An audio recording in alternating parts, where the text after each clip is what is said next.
is on the American-born killer, Edmund Kemper. Born in December of 1948, the serial killer and necrophile who murdered 10 people, including college students, young children, his paternal grandparents, and his own mother. Edmund Kemper showed signs of brutality and very violent acts since he was a young boy. He used to kill animals and cut the heads off of his sister's dolls and would invent disgusting games that he would play with his younger sisters. These games include electric chair and the gas chamber. In his early life, Kemper was physically and emotionally abused by his alcoholic mother. His mother was divorced from his father in Edmund's early life, and his mother would frequently lock Edmund in the dark basement alone at nighttime.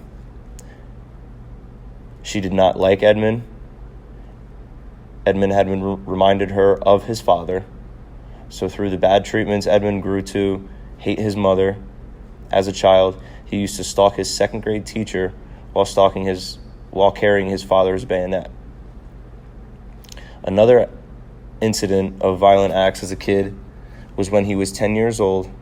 When his father left the family, Edmund escalated his acts and killed both family cats and burying the third cat alive so he could later return to decapitate it.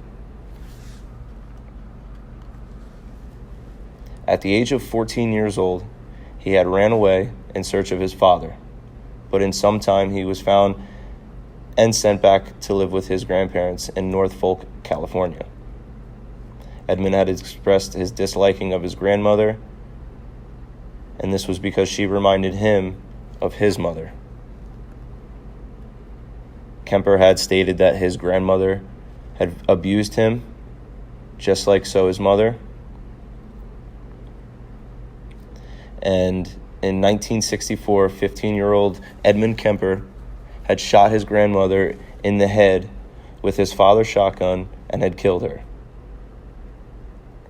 Later that evening, when his grandfather had returned home from work, he had shot his grandfather in the stomach, killing him as well. There was an interview posted with Edmund Kemper stating that the reasons why he killed his grandparents were because he didn't want one of each to feel alone seeing the other one dead. When his father, out of home, Glenelle began to force her angers and frustrations on her teenage son,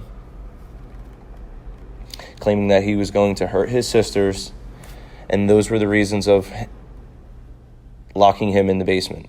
She would also beat him and insult him by saying that no woman would ever show him the love that he deserves. As a young adult, through appearances, but Edmund Kemper stood at 6 feet 9 inches tall, at 280 pounds. Between May of 1972 and 1973, Kemper had embarrassed in a series of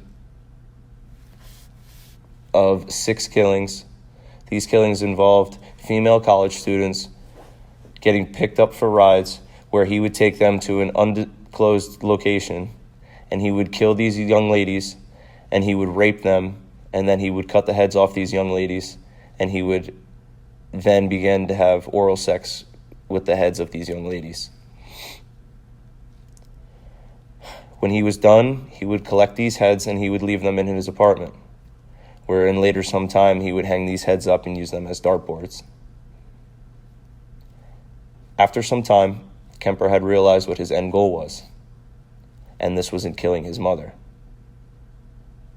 In the afternoon of Good Friday in 1973, Mr. Ed Kemper had killed his mother.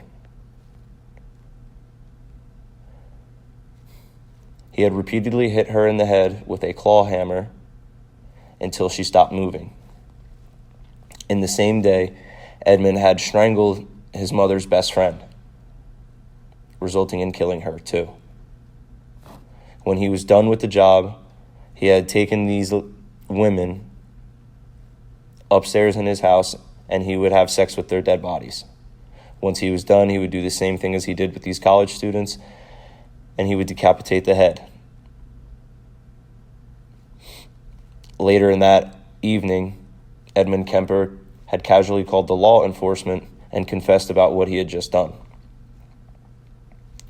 Edmund Kemper was a very intelligent and bright man, and he would now sit at bars before these killings and casually drink with the officers from the local police department. And he would make it very simple and wouldn't make any signs of aggression or weirdness or awkwardness to make the officers assume that it was Mr. Edmund Kemper. After Edmund Kemper had killed his mother and her best friend, he had called the law enforcement to tell the police that he had killed not only his mother and her best friend, but the remaining 6 college students and his grandparents as well. When he called the police, the law enforcement refused to take the truth for what they have just been told. Kemper, later through the phone call, had convinced the police that he was the man that they were looking for. He was arrested not too long after and was charged with 8 murders in first degree. With Kemper's homicidal obsession with his mother, one might think the murder of his mother would have calmed the demons and angers that he's had throughout his whole life. The answer to this question came via an interview about how he felt seeing a pretty girl after killing his mother, and Edmund Kemper had said, "One side of me says, I'd like to talk to her. The other side of me says, I wonder what her head would look like on a stick."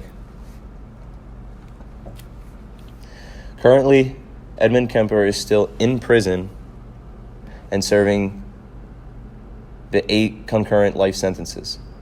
Through this time in jail, Kemper has requested the death penalty for his crimes, as well as waiving off the parole meetings, and responds by saying, "I like my life in prison. It's what I need. It's what I deserve." On May 7th, 1972, Kemper was driving in Berkeley, California,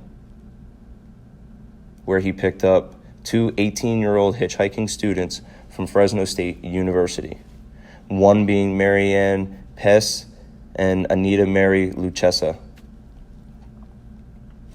with the presence of them taking them to Stanford University.